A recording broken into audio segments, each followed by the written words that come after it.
नमस्कार दोस्तों, welcome back CG. दोस्तों आज हमारे साथ है एवीएम स्टूडियो के संस्थापक संतोष कुरे। एवीएम स्टूडियो गाना तो आप लोग सुन लिए होंगे, लेकिन एवीएम स्टूडियो की सफलता की कहानी आज इसी के जुबानी हम जानेंगे, क्योंकि एवीएम स्टूडियो लगातार बुलंदियों पर चलता जा रहा है और हर किसी का सपना होता है एवीएम स्टूडियो में गाना रिकॉर्डिंग करना। तो दोस्तों आज हम जानेंगे एवीएम स्टूडियो के संस्थापक अर्थात संतोष कुरे से स्टूडियो के बारे में बहुत कुछ जानेंगे। कितने दिक्कतों के बाद आज इतना बड़ा मुकाम में पहुँचा है संतोष कुरे और एवीएम स्टूडियो। तो सर सबसे पहले आपका बहुत बहुत स्वागत हमारे चैनल में। धन्यवाद भैया। तो सर आपसे हम जानना चाहते हैं, आपने एक सिंगर की आवाज़ को अपने म्यूजिक के जरिए से घर घर तक पहुंचाया, छत्तीसगढ़ के जनता तक। ये जो काम है आप कब से कर रहे हैं और कैसे टाइप में आपने शुरू किया म्यूजिक इंडस्ट्री, इसके बारे में बताइए ना। ऐसा है भैया कि मैं ये जो काम है ना बचपन से कर रहा हूँ। मेरी पढ़ाई 6वीं क्लास से मैं इलेक्ट्रॉनिक में रेडियो टीवी वगैरह काम करता था।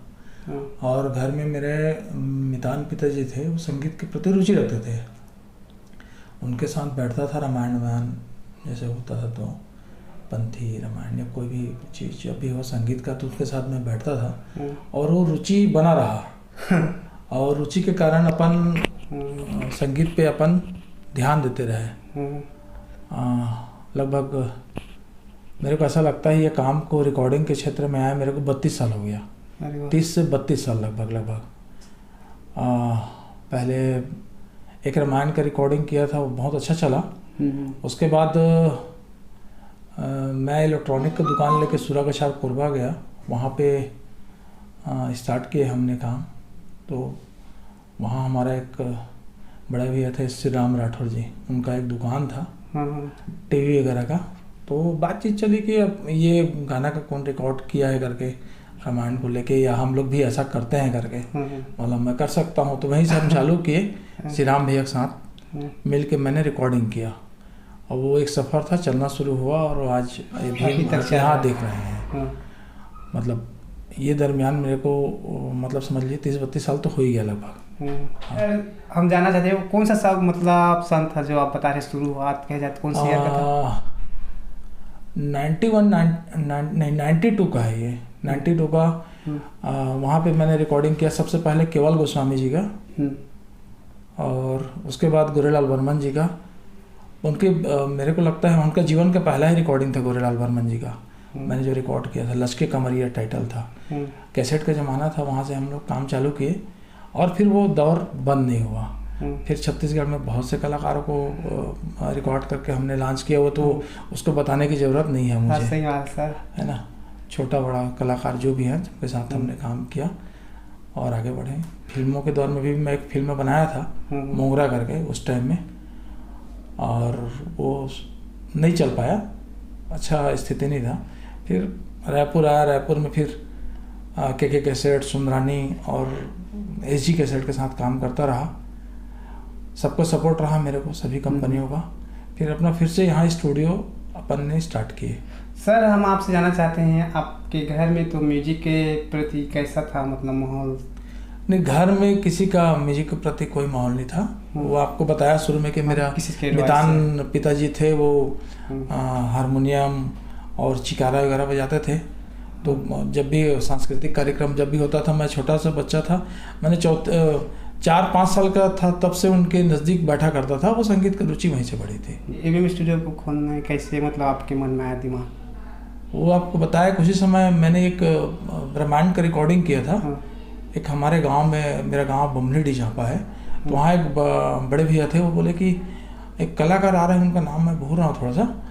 तो वो बोले उनका रामायण रिकॉर्ड करना है। तो चूँकि मैं इलेक्ट्रॉनिक में अच्छा मेरा पकड़ था, एक छोटा सा कंडेंसर माइक जिसमें आप पकड़े हुए हैं, इसी तरीके से माइक का निजात करके मैं रिकॉर्ड किया था। वहाँ से चालू हुआ। वो 89 का दौर, 89-90 का दौर था वो, और वहीं से चालू किया रिकॉर्डिंग का जो काम है। फिर वो चलते गया। फिर कोरबा गया, जहाँ सूरागछार बताया मैं, वहाँ पे अपन स्टार्ट किए। फिर उसी तरीके से आगे बढ़ते गए। सर आपसे हम जानना चाहते हैं, एवीएम स्टूडियो आज मतलब कहा जाए तो छत्तीसगढ़ का सबसे बड़ी म्यूजिक स्टूडियो बन चुका है। तो सर एवीएम स्टूडियो कितना बड़ा मुकाम में आने में आपने कितना मेहनत किया और कितना इसके बारे में जर्नी को बताइए थोड़ा। अब 30-32 साल में जो बता रहा हूँ आपको, तो पहले गांव से सुरगछार कोरबा, फिर सुरगछार कोरबा से फिर वापस गांव आया। गांव में 1996 से एक स्टूडियो बनाया, जिस समय 4 ट्रैक स्टूडियो बनाया था। उस समय लोग 4 ट्रैक स्टूडियो किसको बोलते हैं नहीं समझते थे। मैंने अपने हाथ से बनाया था, क्योंकि इलेक्ट्रॉनिक में मेरा वर्क है, तो मैं अपने हाथ से ही सारी चीज़ बनाया था। उड़िया गाना भी रिकॉर्ड करता था, उड़िया गाना भी रिलीज करता था, छत्तीसगढ़ी भी रिलीज करता था। उस समय कुछ टाइटल मेरा वहाँ रिलीज हुआ और हिट भी हुआ। फिर मैं फिल्म के दौर चालू हुआ। 2 छैया भुइयाँ आने के बाद हमने एक फिल्म बनाई मोगरा, जिसके बारे में आपको बताया हूँ शुरू में। तो वो वहाँ एक लॉस हुआ, तो फिर म्यूजिक इंडस्ट्री में फिर वापस हुआ। मैं उड़ीसा, कलकत्ता और बॉम्बे, मद्रास का जर्नी हुआ मेरा। उसमें और ज्ञान बढ़ी, एक्सपीरियंस सीखा। उसके बाद कटक लगातार जाना हुआ म्यूजिक के कामों से। फिर धीरे धीरे रायपुर आ गया। मैं रायपुर आया तो फिर यहाँ पे हमारा एक मित्र था एजाज वारसी जी, उनका बहुत अच्छा सहयोग रहा। और म्यूजिक फील्ड में, राइटिंग में, म्यूजिक में हमारी एक टीम बनी बिलासपुर से। कैलाश मांडले जी, प्रीतम पहाड़ी जी और भीम भैया, जवाहर गुरु जी, लक्ष्मी कंचन जी, ऐसे करके हमारा एक टीम बना। वो टीम के उसमें फिर हम लोग आगे बढ़े और वो हमको आगे लेके चला गया यहीं तक। मतलब उसके बाद हम यहाँ 2007 में रायपुर में स्टूडियो डाला मैं, और 2007 से वो जर्नी जो चल रही है अभी तक चलते आ रही है। बाकी आपको तो पता है कि बहुत से कलाकार को एवीएम ने हिट किया है। सही बात है सर। और शुरू से मेरा दिमाग रहा है मेकिंग, कलाकारों को मेक करके आगे बढ़ाएं, बस और कोई मेरा एम नहीं है। सही बात है सर। सर एक स्टूडियो ओपन करने के लिए राशि भी चाहिए, तो आपने कैसा मैनेजमेंट किया, इसके बारे में बताइए। बहुत कठिन बात है, लेकिन बताना तो पड़ेगा, आपने प्रश्न कर दिया है। तो कभी भी अगर कोई काम करते हैं तो आपके घर में सबसे पहले आपके प्रति विश्वास होना बहुत जरूरी है। सही बात है सर। लेकिन हर समय विश्वास जीत पाना घर वालों के साथ संभव नहीं है। सही बात है। तो वो टाइम ऐसा दौर था कि मैं फिल्म बनाया और उस समय काफ़ी लॉस में चला गया। तो रायपुर से सपोर्ट तो मेरे को मिलता रहा। मैंने अपना कुछ मैंने जैसे गांव में मेरा एक दुकान था, उसको बेचना पड़ा। मेरे पास में कुछ गाड़ी था पिकअप और चैंपियन, उसको बेचना पड़ा। ऐसे करके व्यवस्थित करके फिर से स्टूडियो को डेवलप किया। ऐसा खुद के दम पे, मतलब हाँ, खुद के दम पे। मार्केट से लेना कुछ जमीन मतलब घर, मेरा दुकान था उसको बेचा। उस संबंध में जमीन माता पिता की जमीन नहीं बेचा, वो दुकान था जिसको मैंने डेवलप किया था, बनाया था, उसको बेच के किया। तो सर ये तो हो गया आपका स्टूडियो का जो जर्नी था, आपने बताया कैसे और किस तरीके से स्टूडियो खुला। तो सर हम आपके थोड़ा पर्सनल लाइफ के बारे में जान लेते हैं। सर आप कहाँ के रहने वाले, इसके बताइए ना। चांपा बमनेडी, आपा के पास 16 किलोमीटर अंदर जाएंगे अपन तो बमनेडी है। सर आपका पढ़ाई कहाँ तक हुआ? मैं पढ़ाई करने के लिए भाई बहुत कम पढ़ा हूँ। मेरा क्या शादी बहुत जल्दी हो गया था 10वीं क्लास में, 10वीं पास करने के बाद। तो मैं 11वीं पढ़ने के बाद आगे नहीं पढ़ा उस समय। नहीं सर, 11वीं उस समय पढ़ना मतलब बहुत बड़ा बात होता है। नहीं, ऐसा नहीं है, मेरे बहुत से दोस्त पढ़े हैं, लेकिन मेरा इंटरेस्ट पढ़ाई में नहीं रहा। शुरू से इलेक्ट्रॉनिक में था, शुरू से मैं इलेक्ट्रॉनिक में रहा, इसलिए पढ़ाई पे ज़्यादा इंटरेस्ट नहीं दिया मैं। सर अगर हम आपके फैमिली के बारे में बात करें, कितना मेंबर कहे जाते हो? फैमिली में अभी मेरे घर में माता पिता हैं, पत्नी है, 3 लड़के हैं, 1 लड़की है और 1 बहू है, 2 नाती है। सर अगर आपकी जर्नी के बारे में हम बात करें, म्यूजिक इंडस्ट्री मैनेजमेंट करने के लिए आप क्या क्या तैयारी करते हैं, कितना ज़्यादा दिक्कत का सामना करना पड़ता होगा एक डायरेक्टर? क्या है, ये अकेले का काम नहीं है, इतना बड़ा काम जो है हम लोग पूरे परिवार के साथ काम करते हैं। और मेरे यहाँ बड़ा लड़का भी ट्रैक रिकॉर्डिंग, डबिंग, मिक्सिंग वो भी करता है। मंझला वाला भी मैनेजमेंट करता है, रिकॉर्डिंग करता है। छोटा वाला दीपक को तो आप लोग जानते हैं। हाँ। रवि मैनेजमेंट करता है और डबिंग करता है, वो भी ट्रैक भी करता है। और छोटा वाला वीडियो करता है, वीडियो पे ज़्यादा उसका इंटरेस्ट है। तो हमारी पारिवारिक पूरा वर्क हो गया ये। मेरे भतीजे लोग भी सब मेरे साथी हैं, उनको सबको मतलब एक साथ हम लोग रह के करते हैं। ये अकेले का काम नहीं, पूरा फैमिली का काम है ये। सर आपके म्यूजिक में कितना मेंबर होगा, कर्मचारी का पूरा है करके? हाँ, लगभग 25 कर्मचारी हैं हम लोग, मतलब 25 लोग का टीम है। 25 लोग का टीम कंटिन्यू काम करते हैं। सर छत्तीसगढ़ में बहुत सारे ऐसे म्यूजिक स्टूडियो ओपन हो रहा है लगातार, तो आप जैसे कि म्यूजिक स्टूडियो में बहुत माहिर, बचपन से आपने म्यूजिक को नज़दीक से देखा, तो जो म्यूजिक स्टूडियो ओपन करना चाहते हो उसको क्या संदेश देना चाहते हो?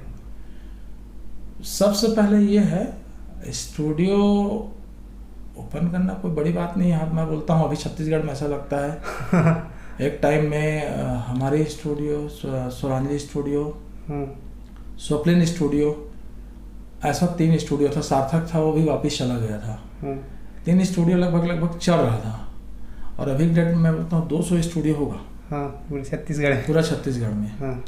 तो आपने संदेश के बारे में बोला, तो संदेश ये है कि भैया आप किसी भी चीज़ को करें, आप पढ़ लिख के करें तो आपको एक अच्छा चीज़ बना सकते हैं। हमारे यहाँ हो क्या रहा है कि कोई भी बच्चा अगर कोई स्टूडियो खोलता है, काम करता है, तो उनको टेक्निकल जानकारी नहीं रहता। मान लीजिए वो कोशिश नहीं करते कि सीखने की कोशिश नहीं करते।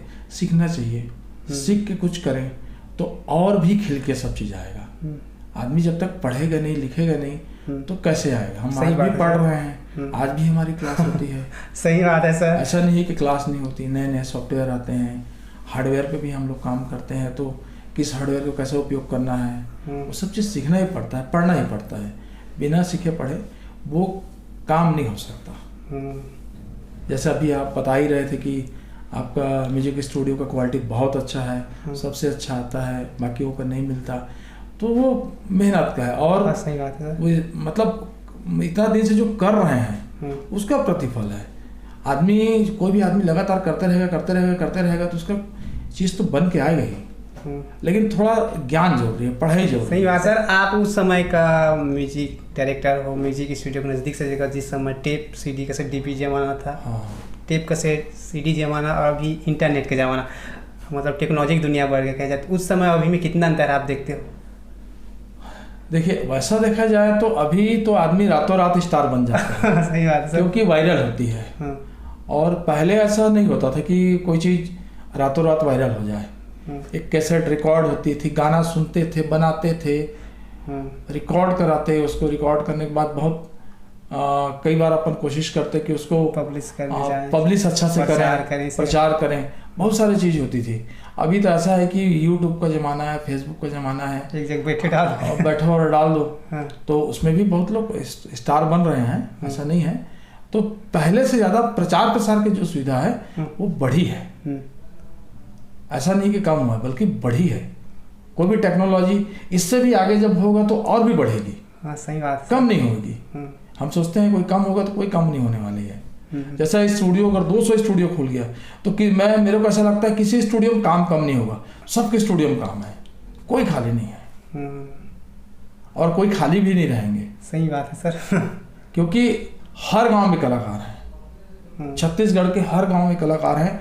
मैं सब पहले भी बोलता था कि अगर 200 स्टूडियो भी खुल जाए तो किसी को कोई फर्क नहीं पड़ेगा, तब भी कोई दिक्कत नहीं है।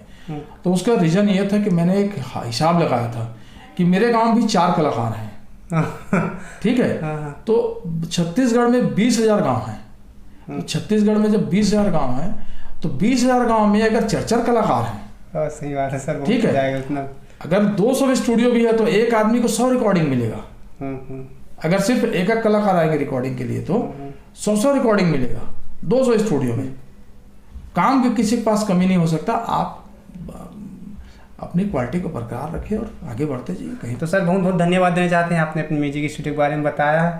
तो दोस्तों ये था हमारे साथ संतोष कुरे। तो सर समय देश के लिए आपको बहुत बहुत धन्यवाद देना चाहते हैं। नमस्कार, जय जवाहर।